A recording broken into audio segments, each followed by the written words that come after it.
to LOA Today. I'm Walt Thiessen. I've been doing this podcast since September of 2012, and boy, are my lips tired. This is your daily dose of happy. We are so happy you decided to join us today. And Jody Lynn is not joining us today. She'll be back again next week. But I am joined today by Angelo Valenti, who is a practicing psychologist and consulting psychologist. He's a coach, he's an author, he's a speaker. And he's also somebody who's been through the wars like most of us have. And we're going to hear about that in a moment, too. But he works both with businesses and individuals, and he tries to help them find success and overcome failures and overcome frustrations and so forth. And so I think it's going to be an interesting conversation today. So Angelo, welcome to the show. How are you doing today? I'm doing terrific. Great to be here. Thanks for having me. Glad to have you. So, all right, first things first, you got to give us like the potted autobiography, right? So tell us about the trials and tribulations you went through, because what we find is that's where all the best learning happens. That's where all the best springboards happen. So we don't want to go through them, but at the end of the day, that's the good stuff. Oh, yeah. Okay. Well, let me see if I can highlight some of the bad stuff that's happened to me over the years. I guess the first real obstacle that I hit in my life was I graduated from high school, and my mother, who was severely disabled, my grandparents raised me, and my mom was in the household, but she couldn't do really too much to help raise me because of her disability. Wow. But she loved Notre Dame, good Catholic family. Mm-hmm. And she wanted me to go to Notre Dame for college. And I really wasn't crazy about the idea. I did like Notre Dame, but there were other places that I thought I wanted to go. Right. But I was so important in her life. I was an only child.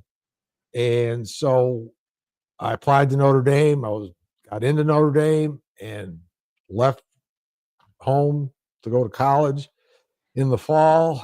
And shortly thereafter, I realized Notre Dame was not the place for me. Wrong place. Oh, yeah. Wrong place. It was this was a long time ago. It was 1967.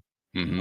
And Notre Dame was a very different school then than it is now. It was, let's say, a little bit more rigid than suited me. Had to wear a coat and tie to dinner. Right. They had to sign in every night before you went to bed just to make sure you were where you were supposed to be. And it was for freshmen. It was pretty strict, pretty tough, pretty restrictive. And it just wasn't what I thought the college experience should be. I had played 2 sports in high school, and I was not good enough or big enough to play sports at Notre Dame, but I still had the itch. So I went through a miserable 2.5 months. Came home at Thanksgiving and told my folks, I said, I can't do this. I'm sorry, I just can't do this. Sure. And to their credit, my mom included, she said, well, we want you to be happy. What do you want to do? And I said, what I'd really like to do is transfer to Case Western Reserve, which is in Cleveland, my hometown.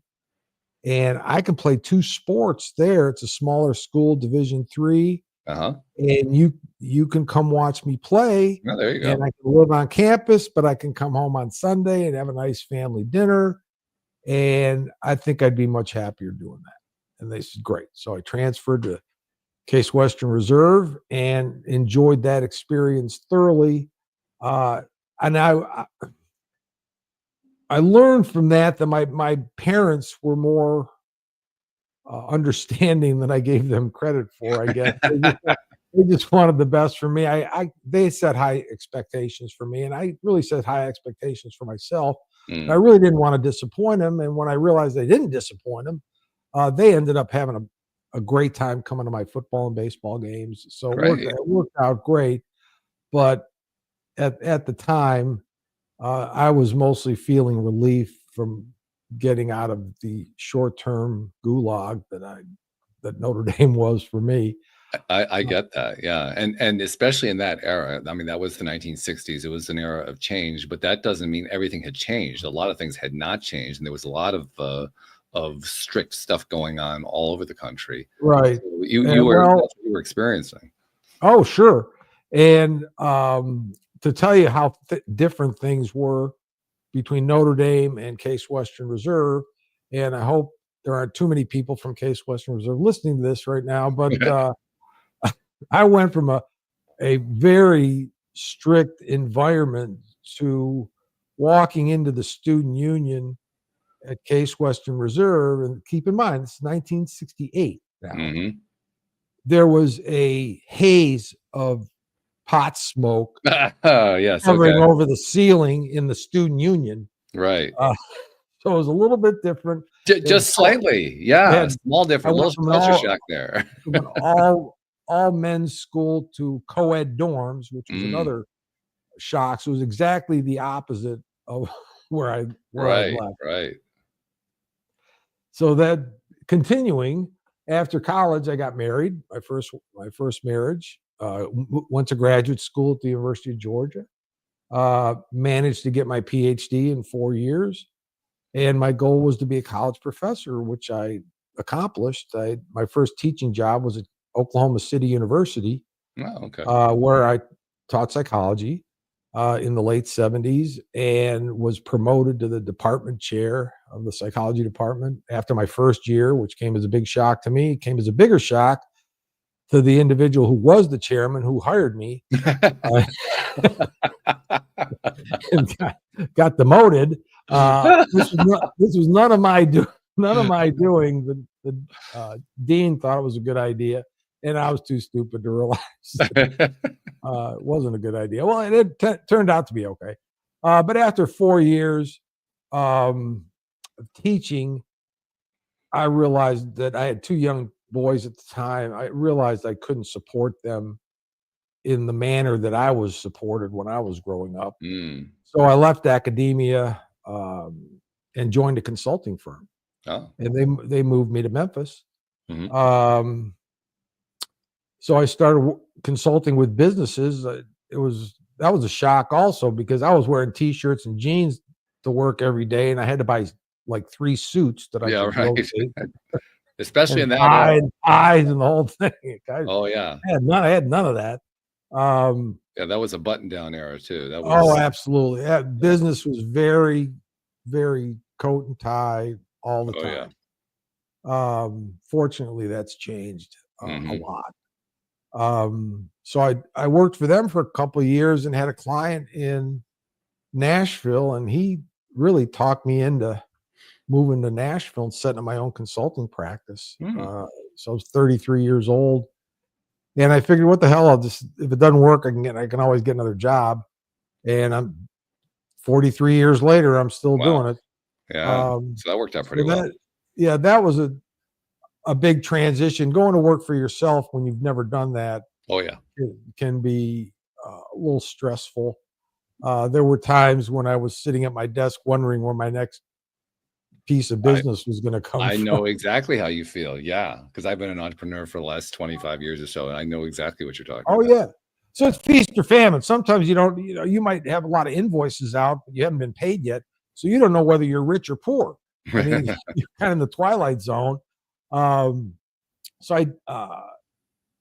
I've been in Nashville since 1982, and my first marriage ended. That was my call. I realized I wasn't doing her, my kids, or myself any favors being in that situation. It was just not right for me. And I was kind of I was not the person that I wanted to be in that marriage. That did a lot of soul searching, actually, to come up with that. It's not an easy decision to make after 20 years. Oh yeah. I mean, it doesn't matter whether you're the person leaving or the person left. It doesn't matter what the circumstances are. It's hard. It's painful. It's difficult. It is. And it wasn't easy on the kids. One was like 13 and one was 16, almost 17. So it was hard on them. It was hard on me. It was really hard on my ex-wife. Kind of came as a shock to her. But we got divorced and learned what it was like. I hadn't been single really ever. because we dated through college and then got married, and then all of a sudden I'm single really for the first time in my adult life. And fortunately, I met my second wife about 7 or 8 months after the divorce, Wow, that's quick. and by happenstance, it's right place, right time. And I think most people who meet the person that they're going to spend, if not the rest of their life with, at least a significant amount of time with, meet by happenstance. They don't go out that day saying, I'm going to meet my soulmate today. It just kind of happens, right? So that it just kind of happened. So we dated for a few years and got married 1995. Had a great marriage, raised her son since he was 2 years old. He's my third son. All my boys are very close to one another and close to me, thank God. And then another roadblock hit when my wife was diagnosed with ALS. Oh, yes. That was in 2009. And that I can honestly say I wouldn't wish that on my worst enemy. That absolutely. is a terrible, terrible disease. So I found myself being a caretaker for 3 years in addition to working. So during those 3 years, we were close before, but we actually got much closer during her illness. And I had my consulting practice was still going well. So I had something to do from 5:30 in the morning until 10:30, 11 o'clock at night every day for 3 years, between my work and taking her to doctor's appointments, making sure she was getting her medication, all the stuff that you have to do when you're taking care of somebody who's basically slowly dying. Yeah. And she passed away in 2012. I guess fortunately, never got to the point where she was in a wheelchair or totally incapacitated. That is something. Yeah. Yeah, it is something. She developed pneumonia. Nobody dies of ALS. They die of something else, complications, usually pneumonia. And she died of pneumonia. So here I am, single again, and wondering what to do with all of the time that I all of a sudden had, because it was a terrible loss, but all of a sudden I didn't have something to do from 5:30 in the morning until 10:30 at night every day. Which means you're more likely to just keep playing it over and over again in your head rather than actually doing something. Well, it did take a while for me to readjust. It does. I mean, that's just part of the whole process. And my stepson, my son, moved back. He was working in East Tennessee, and he moved back to Nashville right before his mom died. And so we were roommates for a while. And then in 2013, the end of 2013, I met my current and last wife, Rachel. God bless her. She's a real blessing to me. And we got married in 2016 and have been enjoying life ever since. So a lot of good stuff in there. A couple of really hard bumps in the road, though. Well, yeah. But you're right. You learn a lot. I learned a lot about myself through both of those major life events that happened to me. And I also learned a lot about other people. Yeah. Some people who you weren't sure you could count on come through in aces, and some people who you thought you could count on disappear. You find out who your real friends are when you need them the most. Yeah, you really do. And fortunately, I had a really good support system. I had a lot of good friends. Don't have much family because I'm the patriarch of the family now. But I had a lot of good friends. My sons were all very supportive and very helpful. to me throughout that. It was tough on them too because they really loved my second wife. They love Rachel too, my Sure. current wife. But And by the way, with the story of how you found out who your real friends were, it reminds me of a very famous friendship between Larry Bird and Magic Johnson. oh Who were yes, major rivals in right. both college and in the NBA. I mean, they were constantly compared to each other. There was a big, I mean, basically the two of them saved the NBA. I think it's fair to say. Oh yeah. Back at that time, you're right. That was Yeah. like pre-Michael Jordan. Yeah. Oh, yeah. Yeah. And Michael was actually in that era, but and he deserves a lot of credit for what he did. But really, it was those two. Yeah. It was Bird Johnson who did it, and then Yeah. Johnson gets HIV, Right. and most of his friends, so-called, in the NBA wouldn't have anything to do with him. But he gets a phone call from his arch rival to find out if he's okay. And from that Yep. point on, they were like absolute, close friends. Not that they spent a lot of time together. But between that and there was a commercial that they did, a TV commercial they did where they became very close. That combination made them inseparable. And Johnson has commented on numerous occasions that he found out that Larry Bird was really a friend, way friend. beyond basketball, way An beyond honest to anything. God, true friend. Right. Yeah. Yeah. That's a And to great this story. day, I mean, there's one. She's a reporter for one of the Boston newspapers, I believe, and she made the comment one time that they have a private club. They're the only two members of their club. The club doesn't meet very often, but when it does, the meetings are intense and very personal and very private and very important to them. Well, don't you find that with the really good friends that you have? My best friend still lives in Cleveland, and I'm in Nashville.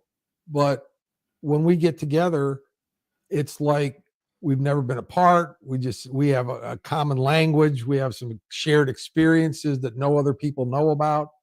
And it's a private club that nobody else can get in, and nobody else probably wants to get in either. Yeah, I hear you on that. But those kinds of connections are really important. It's one of the themes that I like to revisit here on the show quite frequently. In my view, there are really two factors that anybody needs to have in order to succeed at whatever it is they're trying to succeed at, whether it be a career or a relationship or a health issue or fill in the blank with anything that they're trying to overcome. You need to have these two things. One is you have to have some sense of self-confidence and self-love. And two, you got to have great connections with people who are going to be there to support you. That combination gives you almost anything. Oh, I say this all the time. In fact, I haven't said it in my book. I said, who you are today is the result of all the choices you've made, plus the quality of your relationships. Right. So if you don't have good, strong relationships, and you don't have to have a lot of great relationships, but the ones you have need to be genuine. Yes. And they need to be deep, and they need to be fulfilling. And if you have three friends that you know for sure that you can count on when the chips are down, you're a very blessed person. Yeah, I experienced that directly. I mean, you mentioned the divorce and the loss of your second wife to disease. I went through a divorce a little over 2 years ago. And one of the best things that happened to me going through that whole process was doing this show for up until that point, it was about a 10-year period. And the great contacts I'd made, people who were life coaches and therapists and psychologists. I mean, it's the best people you could possibly have in your corner to contact. Right. And I reached out to them and they were wonderful. They helped me. They gave me great advice, great help to get through a really traumatic time. Not that none of them could actually fix the problem. There's no way that could happen, but they could help me to move through it and to deal with what I had to deal with and to come out the other side running instead of crawling or falling over completely. Oh, sure. It can help you process what's going on just by having a sympathetic ear, a sounding board, or somebody with not the same experiences, but similar experiences that they can draw on to maybe point you in a direction that you hadn't thought about yourself. Absolutely. Yeah. It's a big deal. It's a very big deal. So you've been doing work in psychology. I have to comment. I had originally had an interest in psychology before I went to college. And then I took my first Psych 101 course, and I was totally devastated because it was Really? not all. I didn't realize that most of psychology at that time was about abnormal psychology. And Right. that's not what I was looking for. I wanted to look like, I wanted to understand normal psychology. Well, they didn't study that part. Right. You know, it's funny you should mention that, because I wasn't going to be a psychologist. I went to college. I was going to be a dentist. I was taking pre-dental courses. My father was a dentist. My grandfather was a dentist. So I was just going to be a dentist. That's really all I knew. And I took Psych 101 as an elective. I got to get this off the screen. I'm having technical issues and I can't. We have those all the time here. This is nothing new. So don't. All right. So I was going to be a dentist, and all the classes I was taking, I didn't like them. You know, biology, physics, organic chemistry. I had an active hatred for. I have yet to find anybody who likes organic chemistry. So no, I guess the only people who like it are the people teaching it. I'm not even sure they like it, to be honest. Well, my guy was in love with it. I mean, he was. Okay, well, I'm glad somebody was. Well, he invented like styrofoam or something, so he was really into organic chemistry. Anyway, so I took Psych 101 and I enjoyed it. Actually, I had a TA teaching it, and he was good. And then I took Psych 102 just because I liked Psych 101, and I said, what the heck? Maybe I'll minor in psychology. Can't hurt. So I took Psych 201, which was abnormal psych, but it was taught by a professor who at the time was president of the American Psychological Association. So he was like a big deal in psychology. And he was a fantastic lecturer. I mean, he was mesmerizing. One of the best lecturers I've ever seen. And that, even though I wasn't that interested in abnormal psychology, I was interested in psychology. And I said, what the heck? That was fascinating. So I just kept right on going, ended up majoring in psychology. And if your undergraduate psychology degree isn't good for much, so then I knew I had to go to graduate school. And that's kind of when I decided I wanted to be a college professor. Okay. Yeah. Right. That was, like I said, it was a disappointment for me, and I was really happy years later when psychology, a new branch of psychology, the positive psychology movement. Oh yeah, yeah.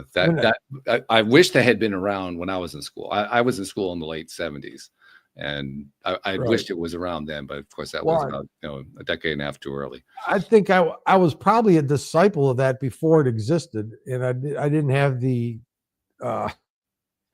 I don't know what to promote it or project it, except in my own life, because I've always been a very positive person.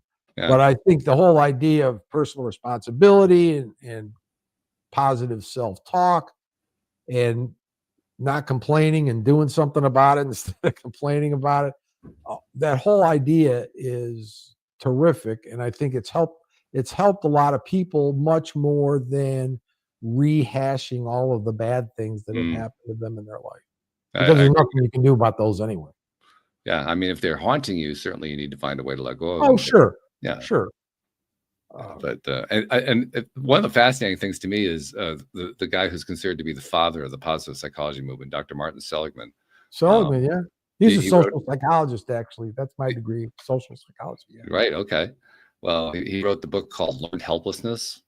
And I actually read like half the book before I went into complete depression and closed it forever and never went back to it again. So when I found out that he was the guy who launched positive psychology, I said, no, it can't be the same guy. Same guy. Well, he's versatile. Yeah. Yeah. I studied learned helplessness in graduate school. So he's been around for a long time. Yeah. But it also, the reason I bring that up, it also kind of makes sense in retrospect, because it kind of ties into what we were talking about earlier, that our greatest traumas are where we learn the most. And Seligman, I think, learned from his learned experience, his learned helplessness research, that if you're going to learn that stuff, what's the flip side of it? What does the flip side tell you? And that's basically when he became head of the American Psychology Association, he's the one who said, we need to promote that. And he basically brought it to the fore. He's probably the main reason why positive psychology is a thing today. because he had that insight, and it came from his study of learned helplessness. Right. And you know, the great thing about that approach is that it gives you a sense of control over what happens to you in your life. I mean, there's an old saying, you know, you can't change the way the wind's blowing, but you can always trim the sails. So it's not really what happens to you. Some of it's what happens to you, but most of it is how you react to what happens to you. And if you approach anything with a better attitude, you're more likely to get a better result. Yeah, one of the things that I've learned the most, while you were going through your challenging situation, first with your divorce and then with your second wife, I became an entrepreneur strictly speaking, in 1995, but full time in 2002. And in 2008, the financial crisis wiped my business out. And it also wiped my ex-wife's business out. So we lost all of our income in a month, which was terrifying. Yeah, that is terrifying. Yeah. And by 2012, I'd struggled trying to recover, trying to put it together. And we were just falling deeper in debt, and the savings was gone. I mean, it was a real disaster. And that's literally what led me to start doing the podcast, because I was running out of ideas. I really didn't know what else to do. Right. And so I started the podcast figuring, well, I'll just bring on some experts and they can teach me stuff that I need to know. And it worked. That was a great plan. You've had free coaching for like 13, 15 years. Absolutely. Oh yeah. It's one of the best reasons for doing a podcast. Beautiful. Wonderful. I like it.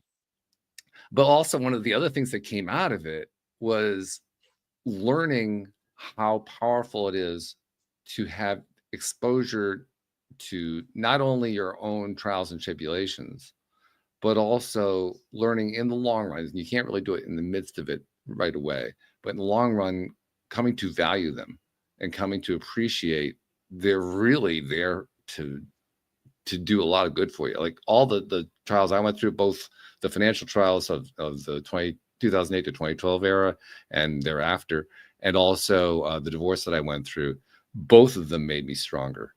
Both of them made me, have more self-confidence, more self-love. I mean, now I could have gone either way. I mean, I could have just capitulated to it and just be a mess.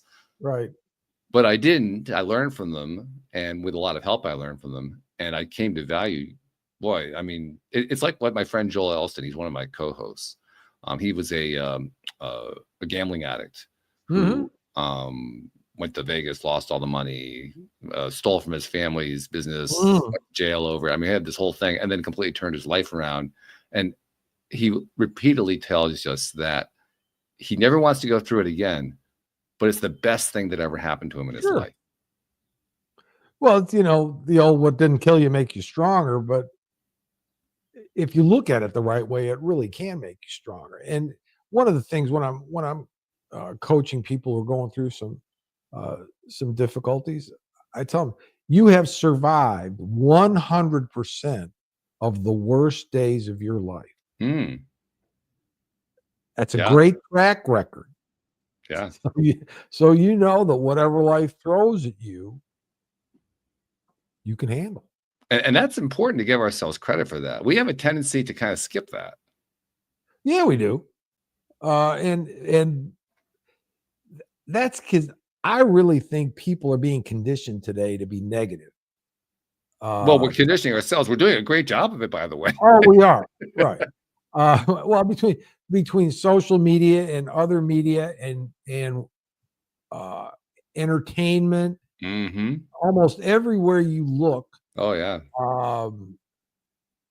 You're bombarded with things that tend to make you not feel that great about yourself if you let it.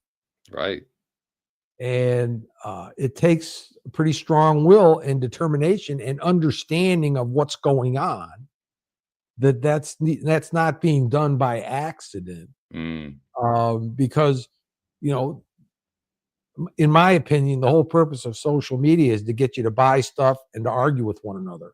And feel bad about it. Feel bad about yourself. So, it's easy to feel bad about yourself when you're comparing yourself to somebody else's scripted, edited, curated version of what they want you to see. Right. And you're sitting there in your normal life, which is not, it's a little bit messy. Everybody's normal life is messy. Yeah. Life happens in the messy middle. It doesn't happen on the really good end and the bad end. But I think people can sometimes fall into that trap, and it makes it really tough for them to feel good about themselves. I know exactly what you mean. It took me quite a few years to get to the point where I could finally look at that with a different viewpoint. You mentioned getting the free coaching by doing the podcast. I certainly have gotten a lot of that, but I've also gotten something else out of it because I've interviewed hundreds of people over the years. Sure. I've had long, episode to episode conversations with a number of co-hosts as well, who I got to know very well. So I've had both sides of that. And what comes out of that is you talk to enough people, and I know you experience this because of your practice. You talk to enough people, you start to hear enough perspectives, and those perspectives start to shift the way you think about things.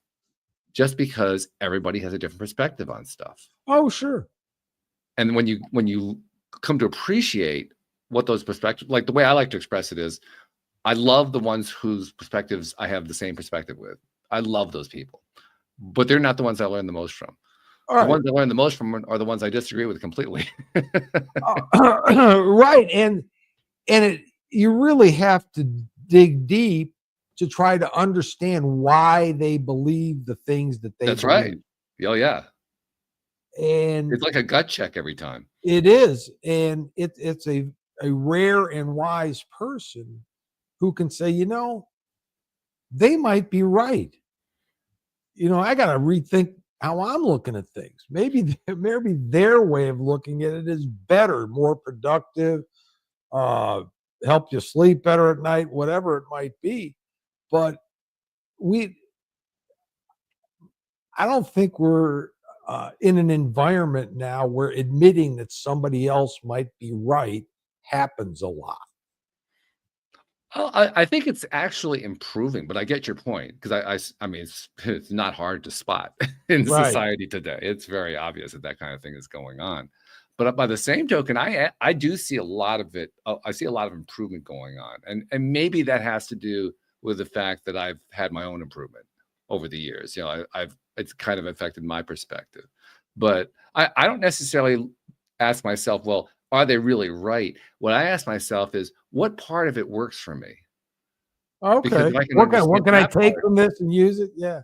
Yeah. What parts? I mean, there are going to be some people saying some things, and I'll be very polite about it on the show, but in my head, I'm saying, you're absolutely full of shit. I'm not going to buy into that. Sorry, that's not going to happen. But there's a piece of it that I say, you know what?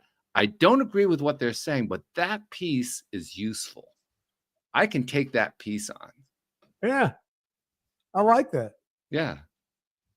And often the people who have that kind of an attitude and that kind of a mindset, you don't encounter them as often.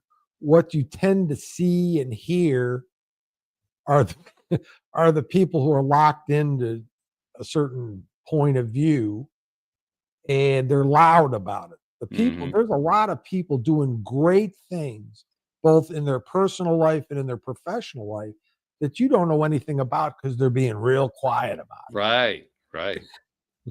Yeah, when you're doing the work, you don't tend to broadcast it. No. The things that get broadcast are the things that people aren't working on, actually, which is kind of odd. It's kind of like they're broadcasting saying, I'm really the expert on this, and that's how I'm not working on it. But hey, I'm right, so I don't have to work on it.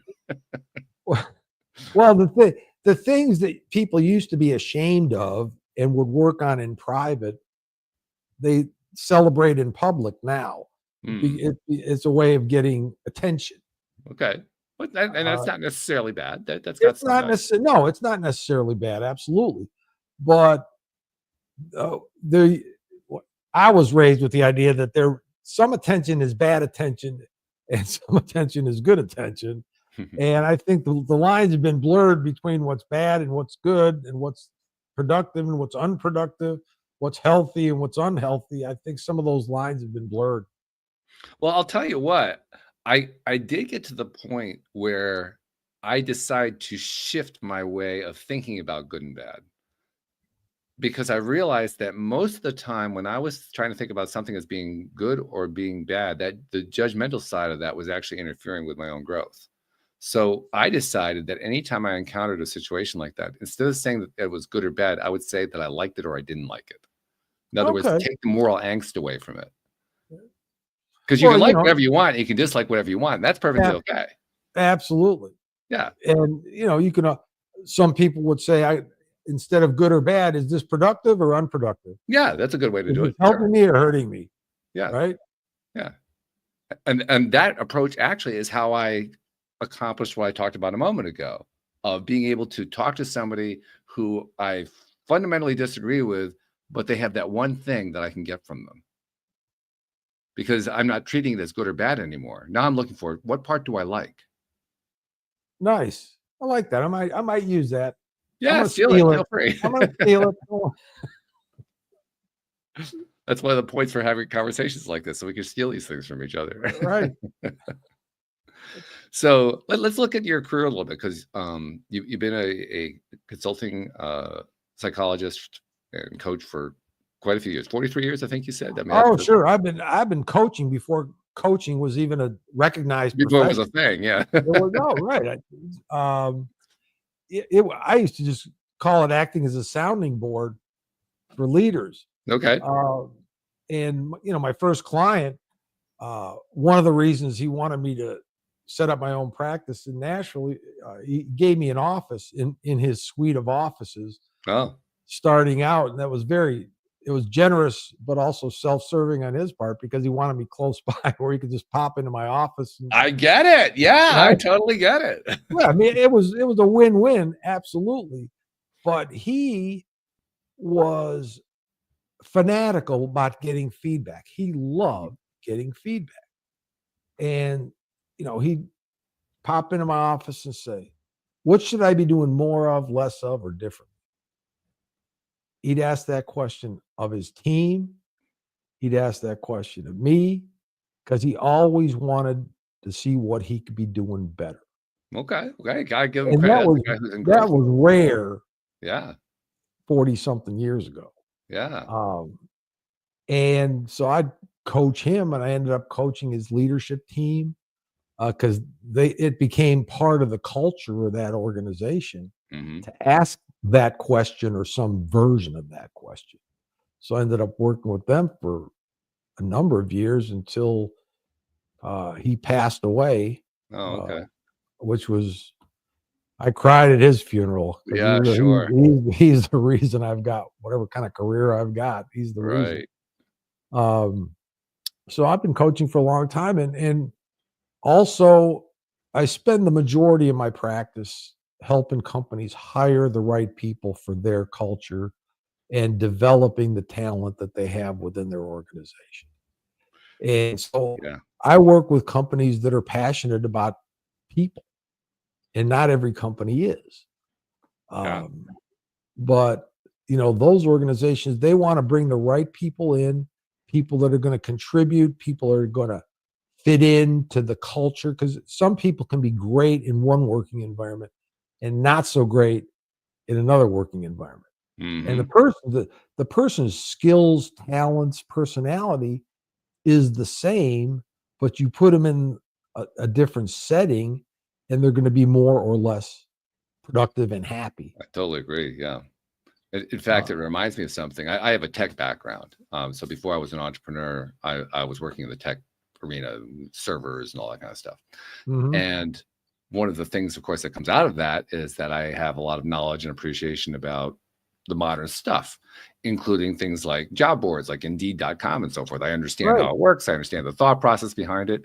And I'll tell you, Angelo, I get really frustrated with them, because what they and it's not just Indeed, by the way. I don't want to say this is just this is what I'm about to describe is epidemic. It's happening throughout corporate culture. But what they've tried to do is they've tried to turn everything into an analytic. And in the Right. process of turning it into an analytic, they have lost touch with what it is to hire a person. Right. They're now it's all about hiring a credential or a Yep. history.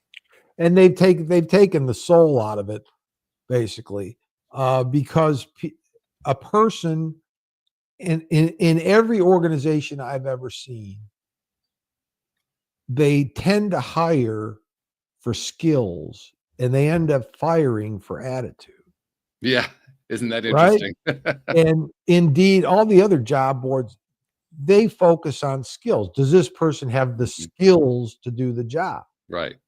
Well, people who get let go or fired in organizations, 99.9% of the time, it's not because they're incompetent, because they don't know how to do the job.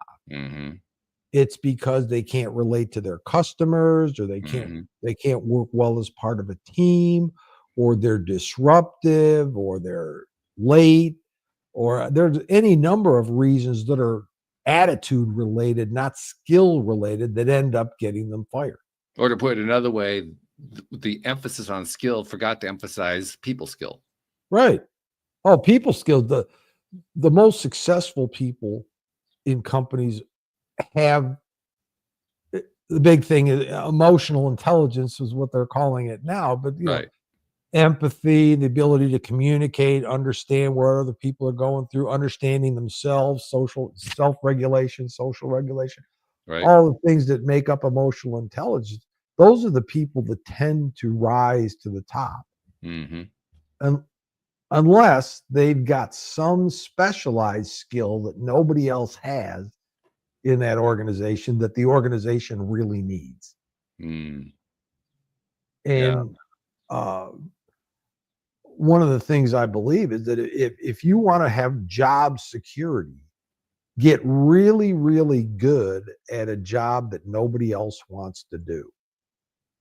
Yeah. You can get really, because they're not going to get rid of you, because then somebody else has to do that job, and nobody. And well, even worse, they have to find somebody else who right can do it as well as you do. Right. Exactly. That can be terrifying, especially for somebody who works in the HR field. Like, okay, where am I going to find this in my analytics? Because I don't see the analytic for this. We already had one unicorn. The chances of finding another unicorn. That's why they're called unicorns. Right. Yeah, absolutely.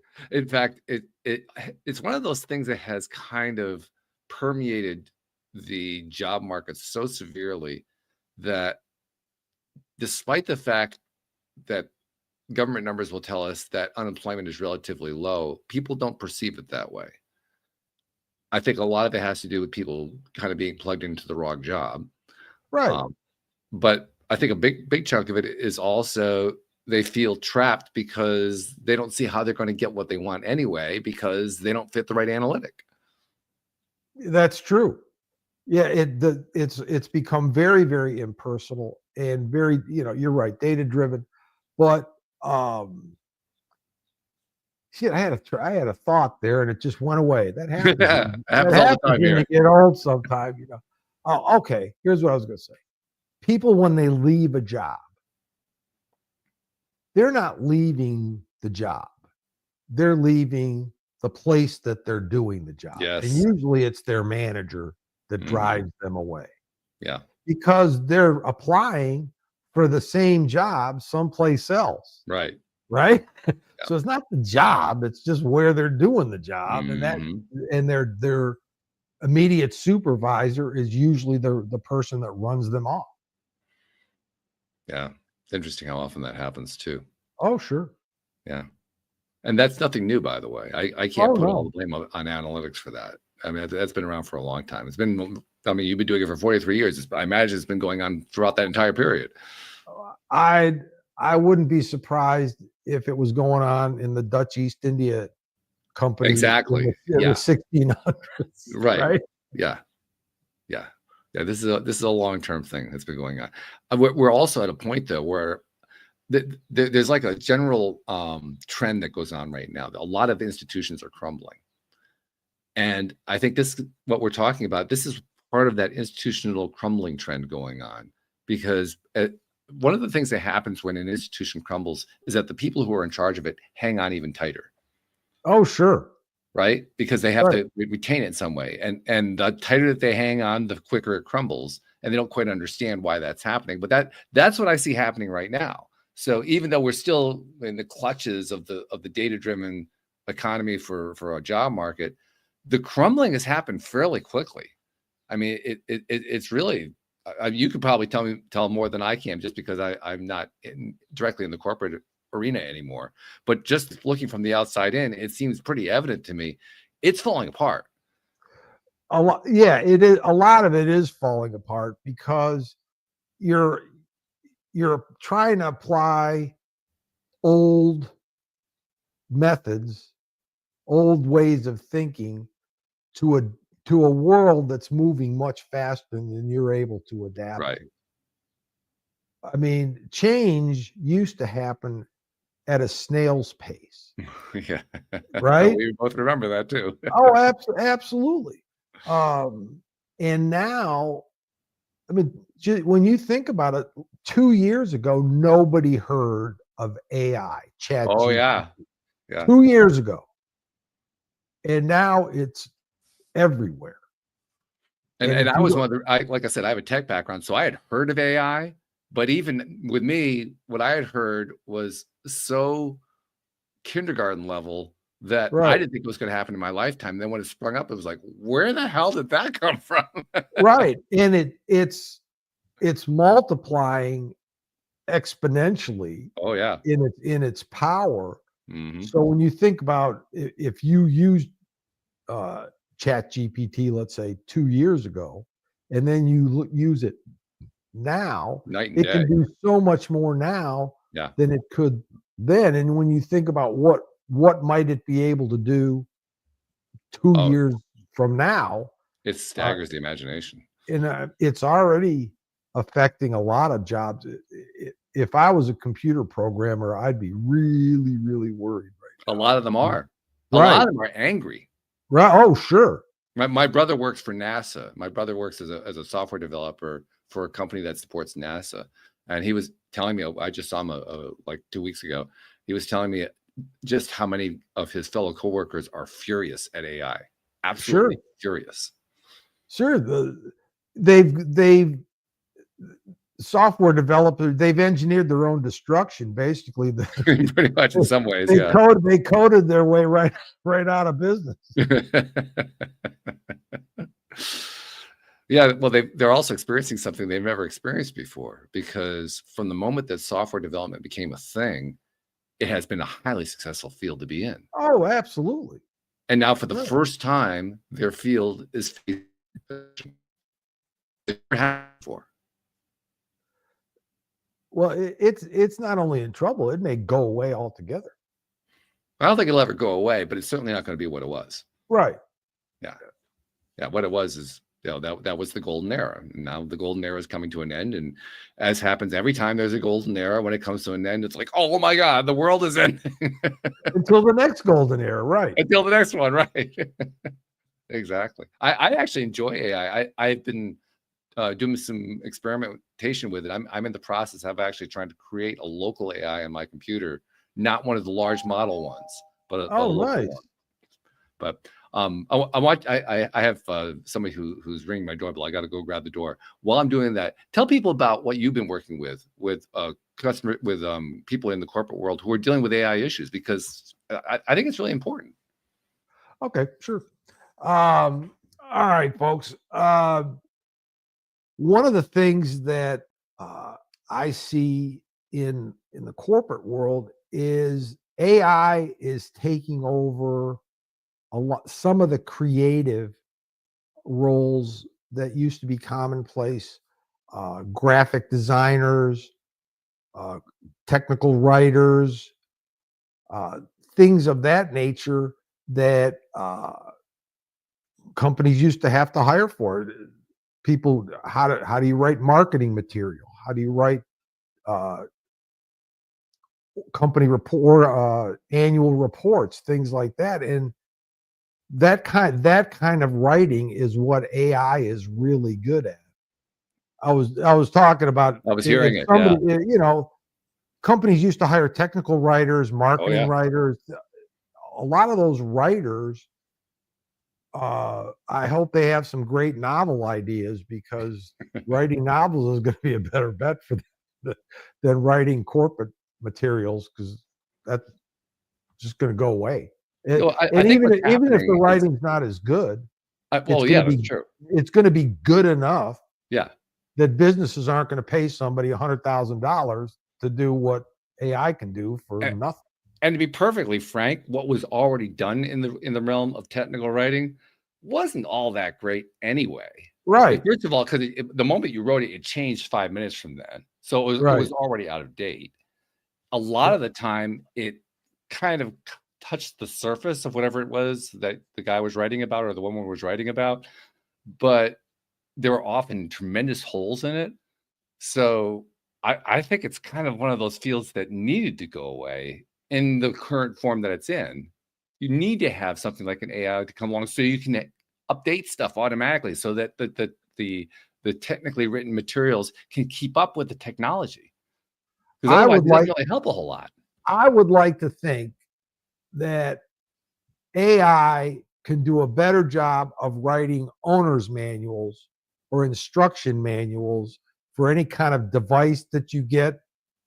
Well, Most of let's the be honest, most that bar is a really that low bar oh, right now. it's a low bar, but I don't understand how people can pack those instructions into whatever it is that and expect you to understand how to operate that thing based on those instructions. And I know I'm old and I know I sound like a fogey, but I don't care. If somebody's going to write something down, I want it to be understandable and usable.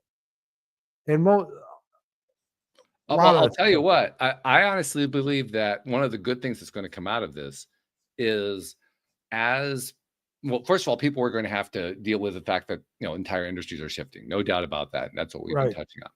But in the course of that shift taking place, something else that I think is going to happen is we're going to rediscover the value of those human connections we were talking about before. Right. And in the process of rediscovering the value of those connections, I think we're going to see something that the economy as a whole has needed for at least 30 years and probably more. And that is a reemphasis on the value of customer service and customer relations. Yeah. Because I mean, let's be honest, that has gotten it's gotten second-class citizenship, for goodness sake. It's awful. And the companies really that differentiate themselves in customer service are the ones that are thriving right now. Absolutely. Yeah. And they're probably small in number right now. They are small in number, but a lot of my clients are in industrial distribution. Mm-hmm. So they're selling basically widgets. Right.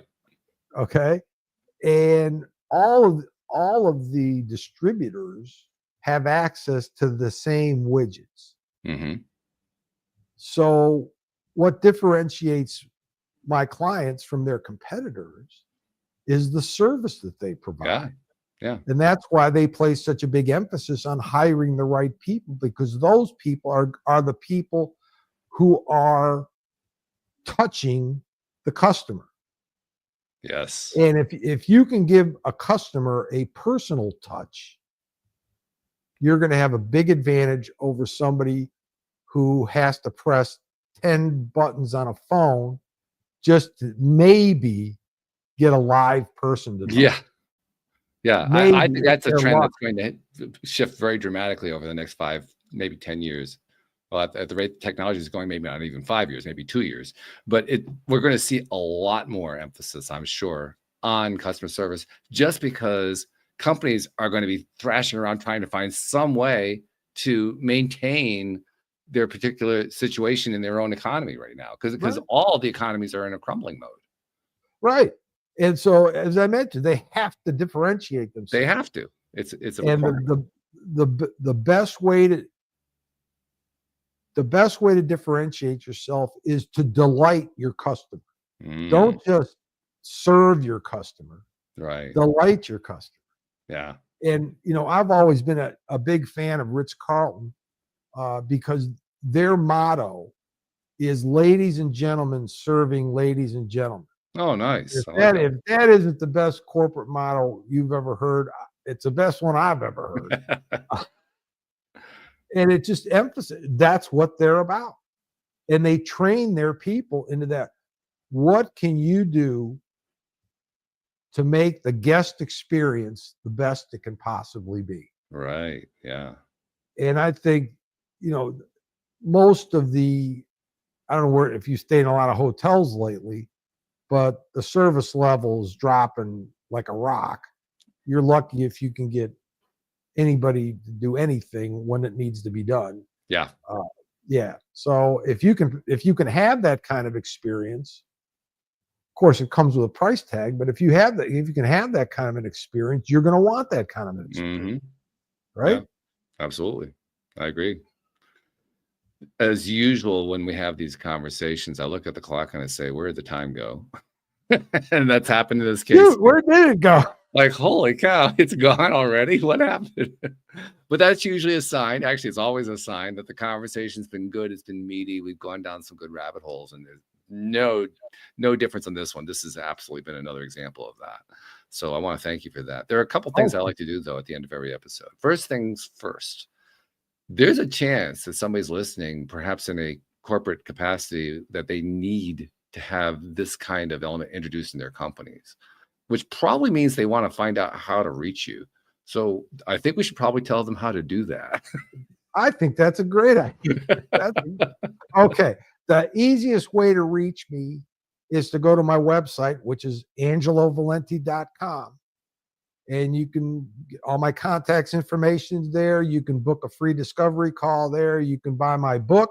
My book is You're Making This Way Too Hard. Find Your Easy Way to Enjoy Life, right there. Okay. It's also available on Amazon, Audible.